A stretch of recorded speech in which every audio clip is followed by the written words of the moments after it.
Welcome to the second part of the Semester Systems Project. This presentation is about chronological adaptation of the nervous system and the sensory organs during the transition to land. Part 1. The clades. This group of animals are the lobe-finned fishes.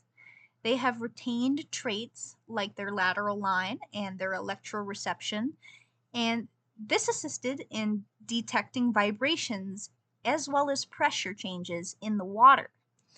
This was needed for finding food as well as avoiding predators in low light and murky habitats. The brains of these fishes also show early signs of telensymphatic expansion, which is linked to better spatial navigation in the waters they lived in, which were more shallow and more vegetated. Next is the tikalik.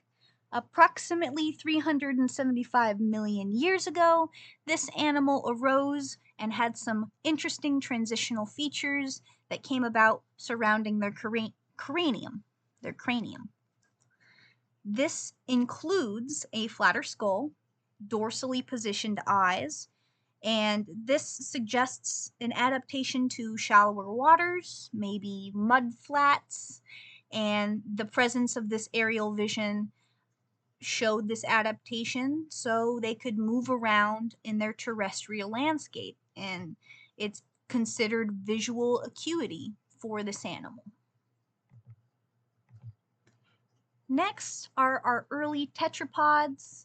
This would have retained some of the aquatic sensory adaptations like a lateral line, but they also display a heavy reliance on vision and smell. We can see this within the brain with larger olfactory bulbs and optic lobes.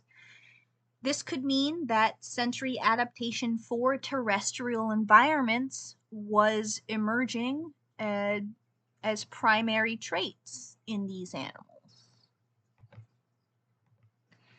Next is reptiliomorpha, and there is a large decrease in lateral lines and an expansion of the cerebral hemispheres within the brain. And we can see, as a result, better coordination of their limbs and spatial memory, that is for their adaptive locomotion in their environment. They were also stem amniotes, and they're a rather crucial transition from aquatic to terrestrial lifestyles due to the fact that they are able to produce offspring without being reliant on water. Next are our not so early tetrapods. We have a very much more diversified nervous system and an increased cortical complexity with more sensory specialization, and the dominant modalities became vision and smell. Volatile chemical sense expands, auditory systems are more useful, and increased airborne sound detection became more prevalent for living on land and surviving on land. It helps with avoiding predation and eating food that is your prey, as well as communicating with other members of your species. Amphibians are the next in line.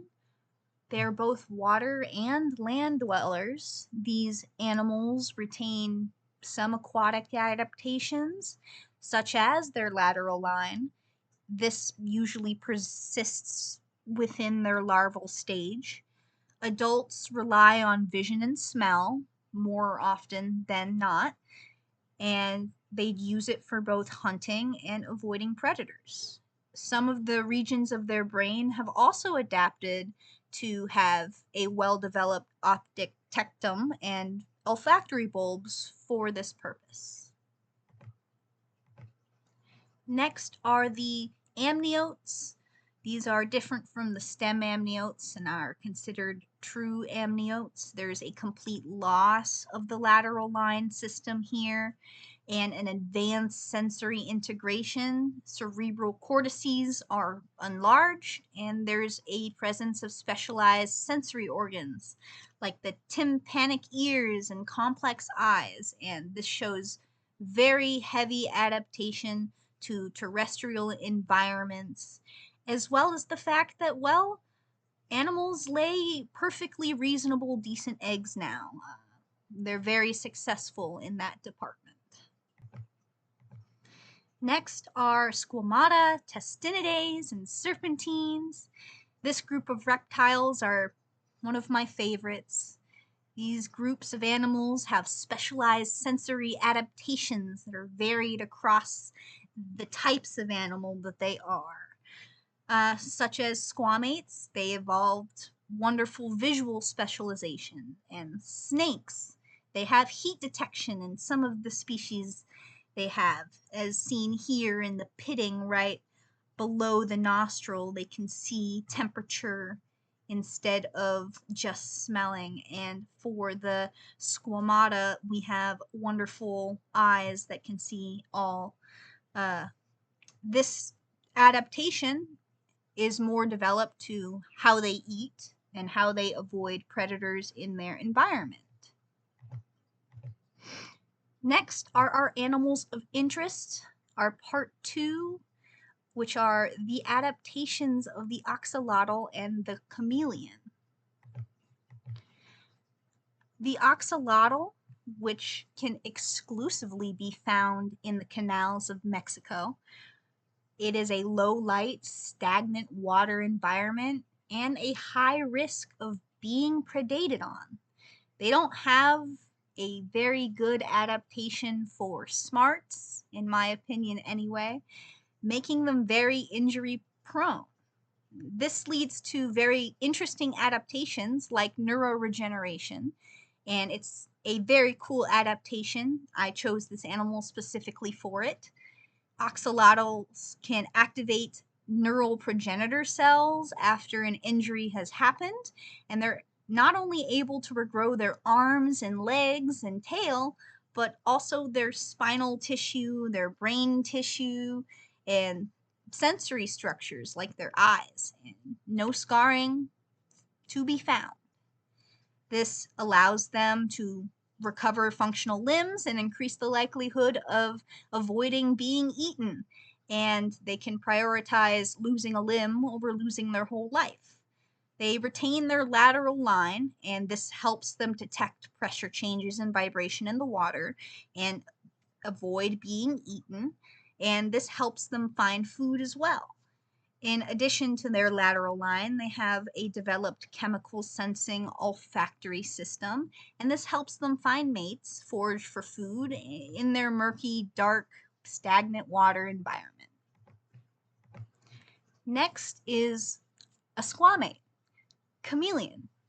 These animals have amazing eyes, and it's something I chose this animal for. Both eyes have independent movement. This adaptation gives them a panoramic view of their environment. When prey is involved, they tend to focus both eyes on the subject, giving them binocular vision on their food bug of choice. When they use distance, when they need to judge distance, they change the shape of their lens on their eye to be able to give themselves more adaptable depth perception. The visual acuity they have comes with a nervous system to match. It's dominated by their visual processing.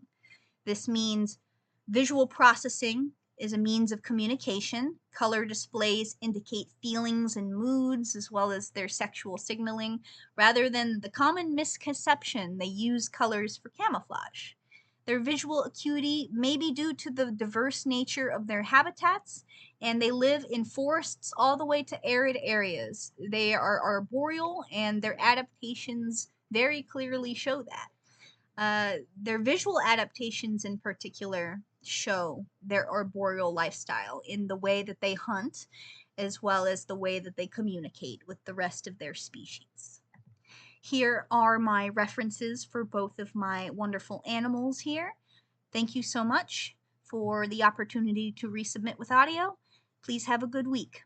Bye bye.